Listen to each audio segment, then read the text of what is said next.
l'intolérance politique qui continue à faire des victimes. Le président du Sénat, Léon Kengo-Adodo, a été victime d'une agression à la gare du Nord à Paris en France, une barbarie attribuée aux combattants. Dans son rédaction adjoint, le ministre de la Communication immédiate et porte-parole du gouvernement, Lambert Mende au Malanga, qui a réagi sur les faits.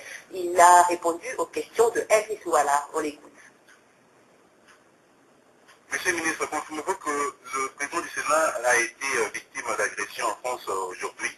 Oui, malheureusement, je confirme que le président du Sénat a été agressé à la descente du train, l'amenant de Bruxelles sur Paris, en gare du Nord, aujourd'hui, par un groupe de malfrats désormais bien connu des Congolais, le fameux combattant proche de Tiens Tshisekedi et de Maureen Ganda, qui terrorise tous les Congolais qui passent par la France, la Belgique ou la Grande-Bretagne. Et quelles sont les mesures prises par le gouvernement congolais par rapport à cette situation? Dans cette agression connue, le ministre des Affaires étrangères a convoqué l'ambassadeur de France, bien que ce soit un jour férié, pour lui dire notre indignation, le choc que ressent le gouvernement congolais, le président de la République, face à une telle lâcheté, face à la perpétuation de telles agressions qui ne font que se répéter impunément pendant que tout le monde s'acharne pour soi-disant condamner l'impunité en République démocratique du Congo. Voilà que depuis plusieurs mois, plusieurs mêmes années, des groupes de gangs, de malfaiteurs liés à M. Tshisekedi et à M. Rwanda opèrent impunément contre les officiers congolais, contre des musiciens congolais, contre des pasteurs congolais en Europe. Nous avons donc eu cet entretien avec l'ambassadeur de France qui a reçu notre vive protestation et nous a assuré du fait que la police était activement à la recherche de ces individus qui seront arrêtés et déférés devant la justice française.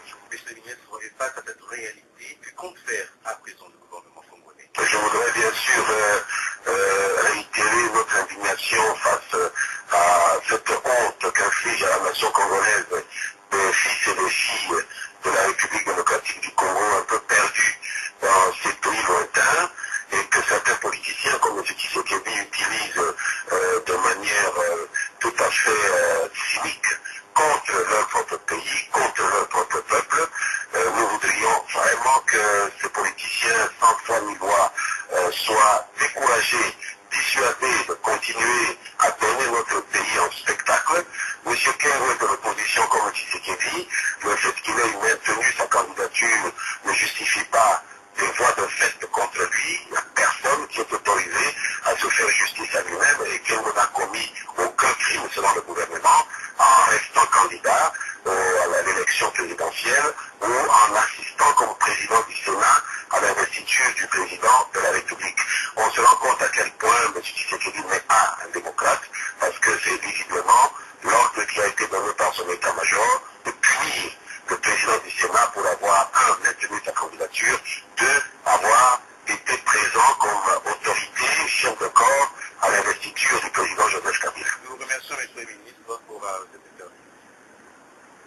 Bien, merci. Tout d'abord, je voudrais déplorer et condamner ce qui est arrivé à M. Léon Kengo.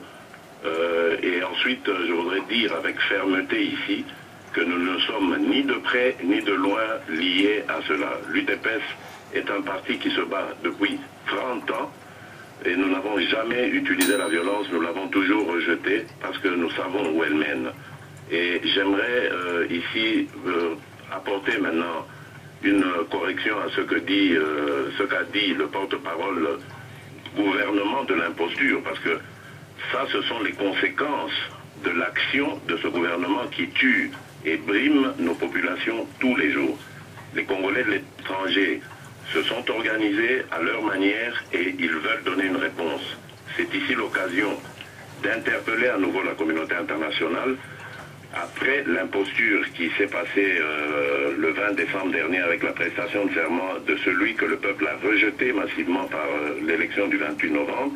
Et donc c'est l'occasion pour la communauté internationale d'intervenir avant qu'il ne soit trop tard. Parce que ça, ce sont des signes qui montrent que la situation dans les semaines ou dans les mois à venir va devenir incontrôlable. Voilà.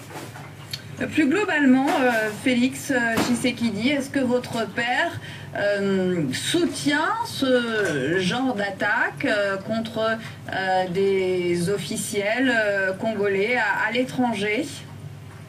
Comme je vous l'ai dit, madame, la violence n'est pas le fait de l'UDPS. La violence est le fait du gouvernement fantoche qui est actuellement au pouvoir. L'UDPS et Étienne Tshisekedi condamnent toute forme de violence et nous n'avons jamais usé de violence.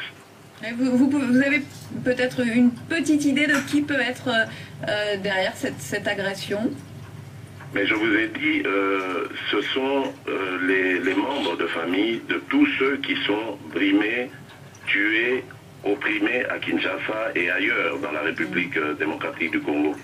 Ce qui se passe est une réponse de ces gens qui en ont marre, qui sont très frustrés devant toute cette violence développée par le gouvernement de M. Kabila.